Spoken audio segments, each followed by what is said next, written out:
Nearly 2 decades ago, the wife of one of the world's most powerful religious leaders vanished, and law enforcement officially refuses to look for her. Shelly Miscavige grew up in the inner sanctum of Scientology, spending her childhood aboard a ship called the Apollo, working directly under the organization's founder, L. Ron Hubbard. She eventually married the man who would take total control of the church, David Miscavige. As his closest confidant, former members note she was one of the few people capable of managing his volatile temper. By 2004, she was allegedly tasked with a highly sensitive, confidential project, vetting and selecting a suitable new wife for the church's highest-profile celebrity, Tom Cruise. Then, in late 2006, Shelly made a catastrophic miscalculation.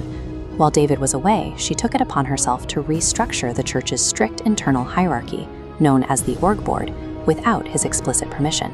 In a strictly controlled, authoritarian environment, overriding the leader is an unforgivable offense. This single act of defiance effectively ended her career and her social standing overnight.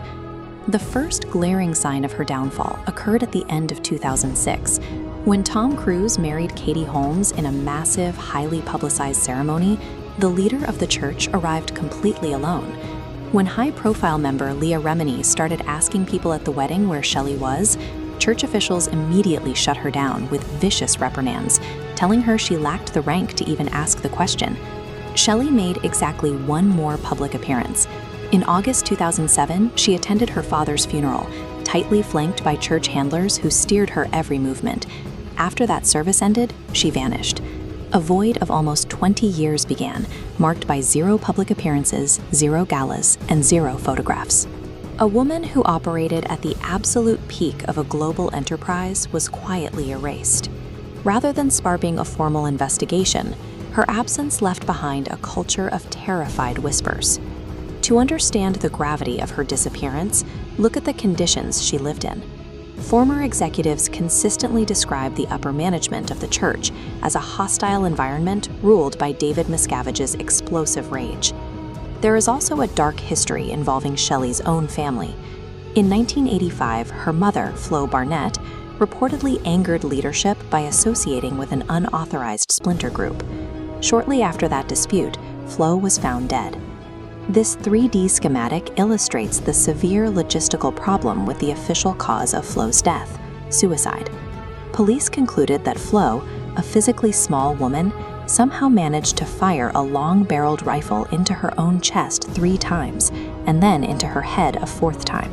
When Shelly heard the news of her mother's highly suspicious death, former members report she responded with cold satisfaction, saying, "Well, good riddance to that bitch."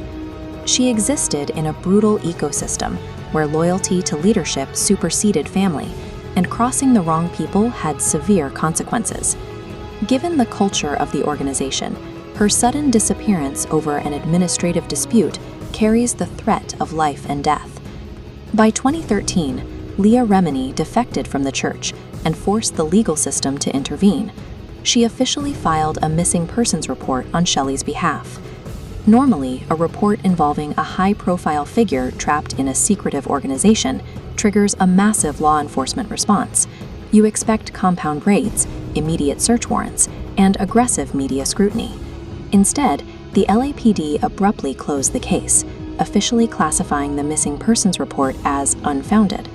Detective Gus Villanueva vaguely told reporters that investigators had met with Shelly. He refused to provide a single detail about where the meeting took place, or the context, or whether she was surrounded by church handlers during the interview.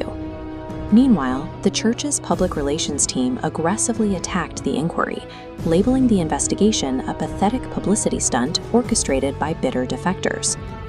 The LAPD's swift dismissal left the mystery intact, creating a chilling paradox where overwhelming circumstantial evidence of a captive person is documented, but legally the police refuse to acknowledge a crime. If the police maintain that Shelly Miscavige isn't legally missing, it forces a terrifying question: where exactly is she physically living? Defectors point to a few highly secure locations. The first is a punishment facility at Int Base known as The Hole. Ex-members describe it as a degreeing, cramped prison, where insubordinate executives endure psychological abuse and forced confessions.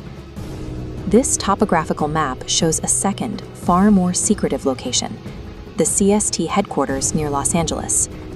Designed to survive the apocalypse, it houses subterranean vaults to preserve church texts against a nuclear strike.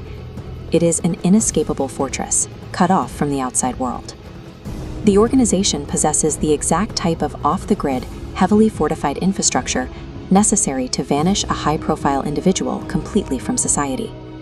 In December 2015, an unconfirmed report emerged from a hardware store near the CST compound. A local resident reported seeing a woman who matched Shelly's description. The witness noted she looked incredibly frail, disheveled, and bore the physical hallmarks and a heavily medicated addict. Two younger men awkwardly escorted her down the aisle, treating her like a fragile patient or a prisoner rather than a free woman. This account paints a bleak picture of a woman who once commanded immense global power, now reduced to a ghost, completely stripped of her autonomy. Shelly Miscavige has been erased in plain sight for nearly 20 years, and the institutions designed to protect citizens have looked away, leaving her fate locked behind the gates of a compound the world is not allowed to see.